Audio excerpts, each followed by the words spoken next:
This is the Dean Show. Bismillah, alhamdulillah, assalamu alaikum, peace be with you. Today we're going to be taking a look back in history.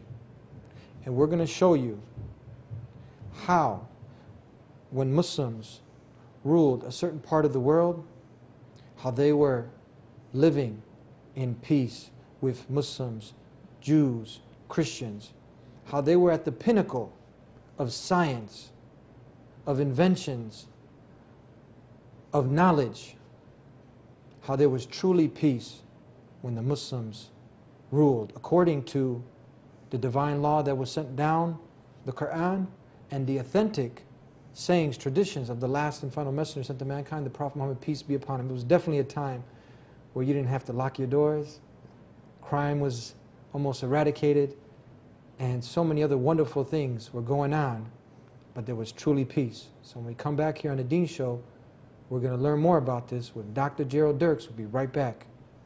Sit tight. This is the Dean Show.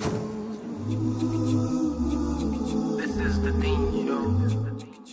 This is the Dean Show. This is the Dean Show.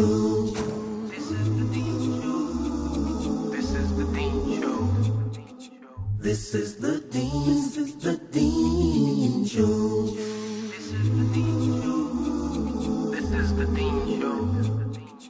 This is the Dean Show. This is the Dean Show. This is the Dean Show. This is the Dean Show. Peace be with you. Assalamu alaikum. How are you, Dr. Jerald Dirks? I am fine, and peace be upon you, brother. Thank you for finding the time to be with us here again on the Dean Show. My pleasure. Now you have your own section on TheDeenShow.com. People can go there to read about you, to know about you. They can log in, www.TheDeenShow.com. We've done several shows. You have your own personal section there. Okay. All right. Today, we're going to be talking about when Muslims ruled a part of the world and the peace that came with that time. Can we get into this topic and talk to us about this, please? I think probably the best example of this would be Muslim Andalusia. Andalusia. Yeah, which, Andalusia refers to the Iberian Peninsula, Yes. or what today is Spain and Portugal. And this was really a remarkable period in the world's history.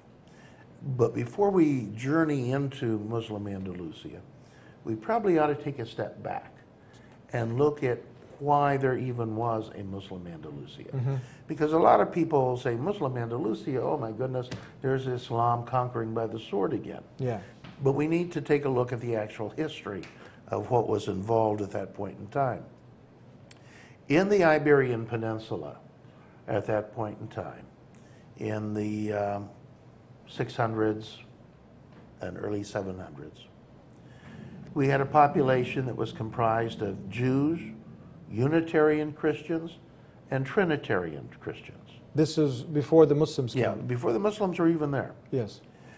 What was going on was that the Jews were being persecuted by the Christians because of their religious beliefs. Okay, so we got Jews being persecuted by Christians Right. in that area of Andalus, Spain. Right. We have Trinitarian Christians and Unitarian Christians persecuting each other. Okay. So this is a place of tremendous religious strife. Who was the king there at that time? Was it? Well, the king was Witez, or Witiza, Yeah. was the king who was right before the Muslims moved into Andalusia. I heard there was very high taxes. Crime was also very rampant. Well, I think the thing I want to focus on, Okay. though, is this religious persecution. Yeah. That people were not free to practice their religion. They weren't. Okay. No. So, in this cauldron of religious persecution, what happened is that in the year 710, a Jewish delegation was sent from the Iberian Peninsula to North Africa. A Christian delegation was also sent, a Unitarian Christian delegation. And they came to the Muslim rulers in North Africa, and they said, come into the Iberian Peninsula. We need you to come in and take over.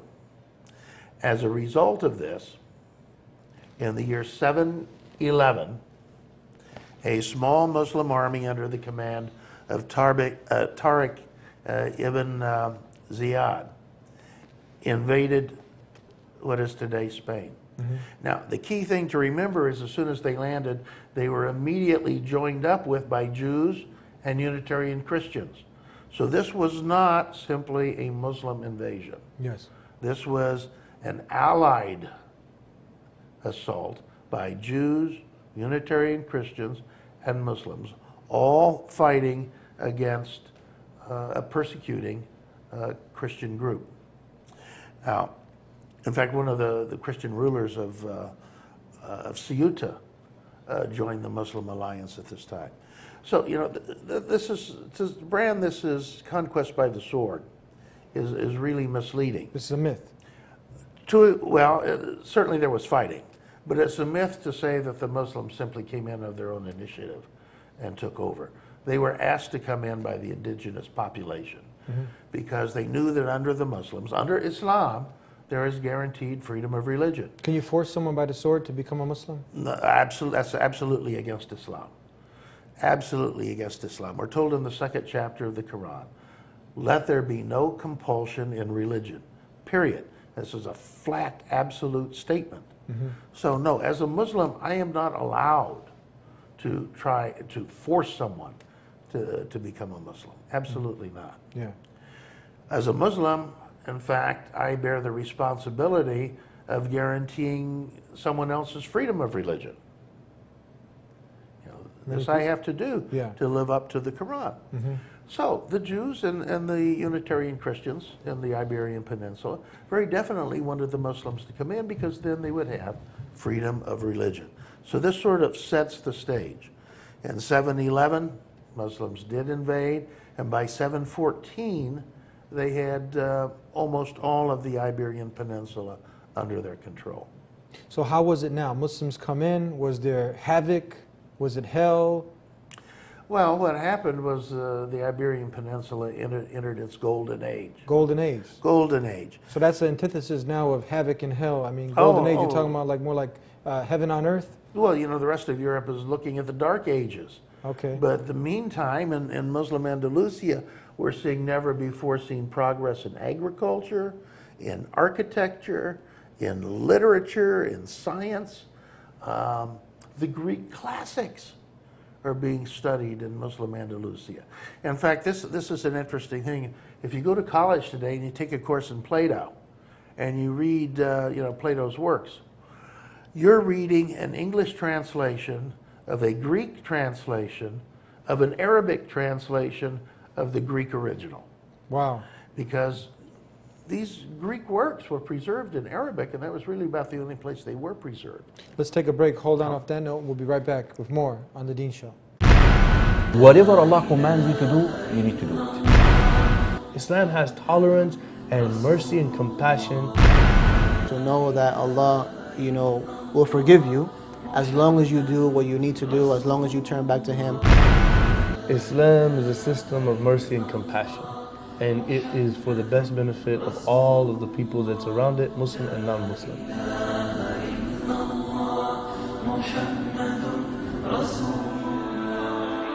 Back here on The Deen Show with Dr. Jerald Dirks, we're talking about the golden ages, you said it. Yes. Heaven on earth? Oh, well, I don't think we can classify anything as heaven on earth. Nothing can compare to the delights that are waiting, the paradise, and of receiving when you do God's will and you live a righteous life, and then God gives you His mercy and grace, and you get that paradise. But it was a good time. It was overall peace. Oh, compared to the rest of Europe, it was things tremendous. Were going. Yeah, it was tremendous. I mean, here you had universities operating. You had intellectual advancement taking place. You had advancement in so many different areas, whereas the rest of Europe was basically still in the Dark Ages. Now let me ask you this. Was God's law, according to Islam, implemented at that time in Spain? In many places it was. Yes. And we always have to acknowledge that there's always exceptions. Yes. And that some individual may be the exception. But as a general rule, yes. So we had freedom of religion. Yeah. And in fact, About 5 years ago, Harvey Cox, celebrated Christian theologian, wrote a short article in the Harvard Divinity Bulletin in which he talked about Muslim Andalusia and held it up as the shining example of interfaith dialogue, that this was the crowning pinnacle of interfaith dialogue. Amongst other things, Cox talked about what he calls the convivencia, this period of conversation going on.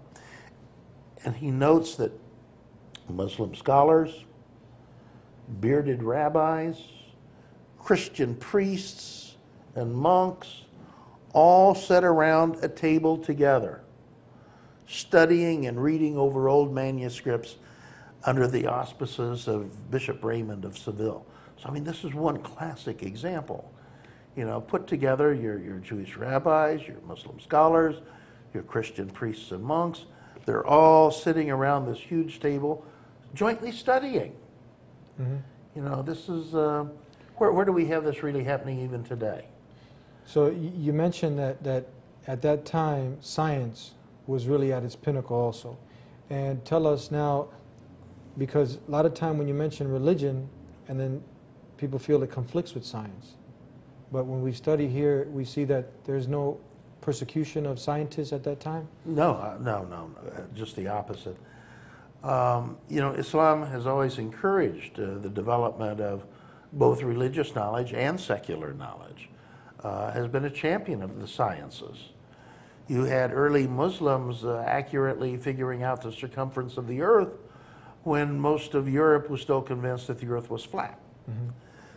So science has always been important in Islam.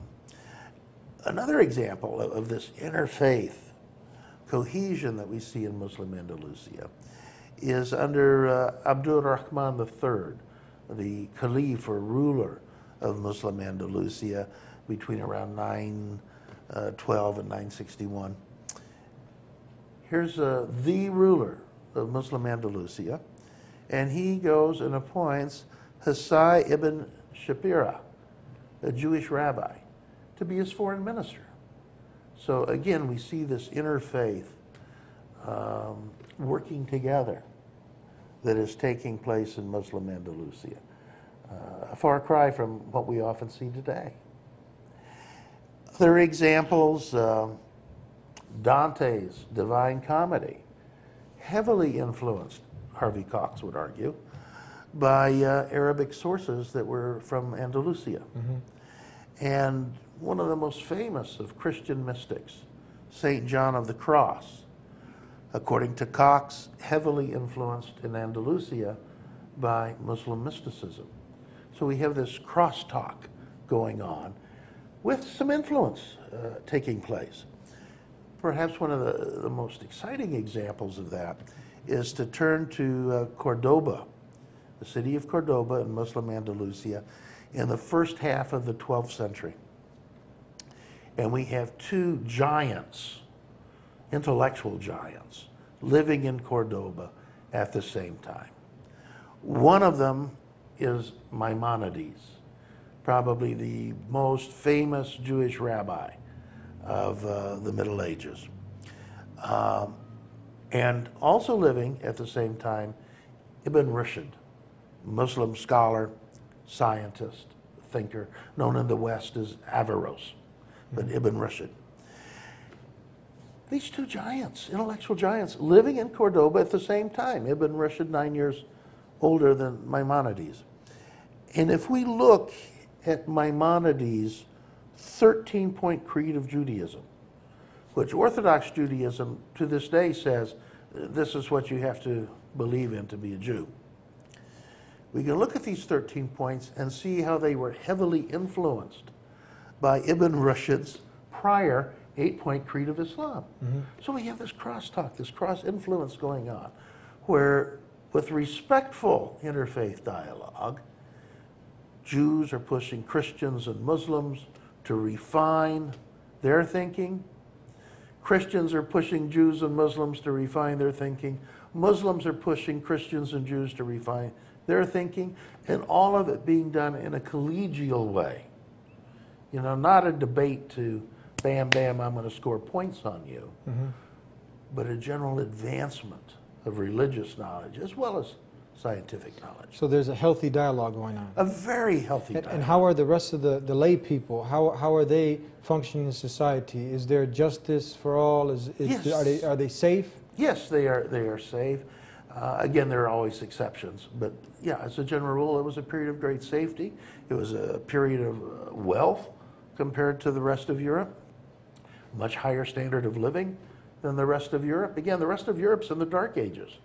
But here we have huge universities being built, huge libraries being built, and all of this available to the people, whether they be Jew, Christian, or Muslim. Wow, this is amazing. We're going to take a break and we'll be right back with more here on The Dean Show. You think these things are going to bring you happiness? You know why you keep going back to the club and you keep going back to these desires? Because you never find satisfaction. It's going to end up causing you, if it hasn't already, a lot of pain. You think you're happy, you're kidding yourself. You really are. What we are offering in Islam, what we have found in Islam for ourselves, is a means by which our hearts are at peace. They're at rest. They're not discontent. We are pleased with what we have.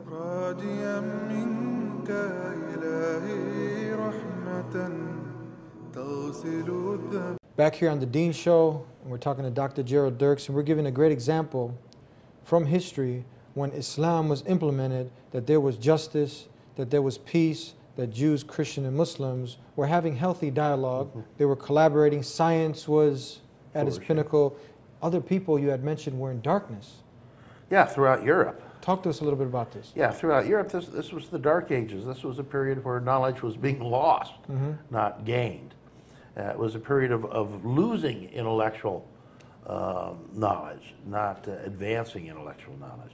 But Muslim Andalusia was very different, and continued that way for several centuries, though eventually under what's called the Reconquista, or the reconquering, you saw various Christian kingdoms, Castile, Aragon, Leon, etc., beginning to push the Muslims back, primarily because the Muslims began to fragment and establish their own little petty fiefdoms as opposed to remaining a unified force. And so finally, by the late 1400s, the Muslims were practically driven out of the Iberian Peninsula. And the Spanish, under Ferdinand and Isabella, instituted the Spanish Inquisition, which is probably one of the history's great examples of the horrors of religious intolerance, in which Jews and Muslims were systematically tortured in an effort to make them convert to Christianity, or systematically killed if they didn't. This was terrorism. Oh, absolutely. At the highest level. State-sponsored. Yeah.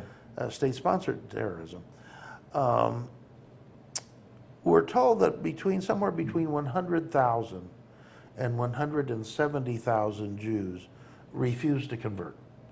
And in 1492, by proclamation of Ferdinand and Isabella, any Jew who did not convert to Christianity was expelled from Spain. So this left 100,000 to 170,000 Jews in the Iberian Peninsula that simply had to leave. Boom. So what do? How do they manage to survive? The answer is the Sultan Bayezid II, who is the Sultan, the ruler of the Ottoman Empire, Muslim kingdom, sent his naval fleet under the command of Admiral Kemal Reis to evacuate the oppressed Jews and Muslims Now the from the Iberian Muslims Peninsula. are sending their fleet to go and help the Jews. Yeah, to evacuate the Jews from Spain. Very interesting. And resettle them in North Africa and in Turkey, etc. And give them places to stay, food and shelter. Yes, yes, yes. Muslims are doing this. Absolutely, Muslims are doing Wow. this. In fact, the Sultan is quoted as saying, they, meaning Ferdinand and Isabella, impoverished their kingdom and enriched mine, referring to the Jews who left Spain and came to live in the Ottoman Empire. And in the Ottoman Empire, they were granted religious freedom, which they didn't have in Christian Spain. And they were granted limited self-government, which they certainly didn't have in Christian Spain. Mm-hmm. So there was always amongst the Jews or Christians living under Muslim rule, there was justice, there was dialogue, healthy dialogue, and people weren't now scared of their life or being, cut by the sword. Right, exactly. Oh, exactly. That, especially for the Jews, this was a great point of religious freedom. It's unfortunate that we tend to look at Jewish-Muslim relationships only through the prism of the last 60, 70 years. Mm-hmm. And we fail to see that up until that time, we have this centuries-long history of working together. Yeah. Where Muslims were rather consistently befriending Jews. Yeah. Granting them religious freedom, etc., that they did not have in Christian countries. Why do you think now, in the last few minutes that we have, there's this sensationalism that's created, and there's this hype in the media that, Islam is coming, Islam's going to get you, and then if it comes, that's it. All your freedom, everything that, of good you have is going to be gone. Mm-hmm.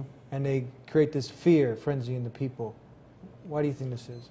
Well, it sells. Sells, business. Sure, it sells.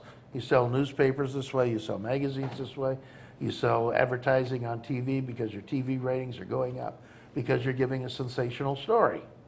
It's the old thing, dog bites man, you're not going to put it on the news, man bites dog, we're going to headline. Yeah. Turn on your local news, what headlines it?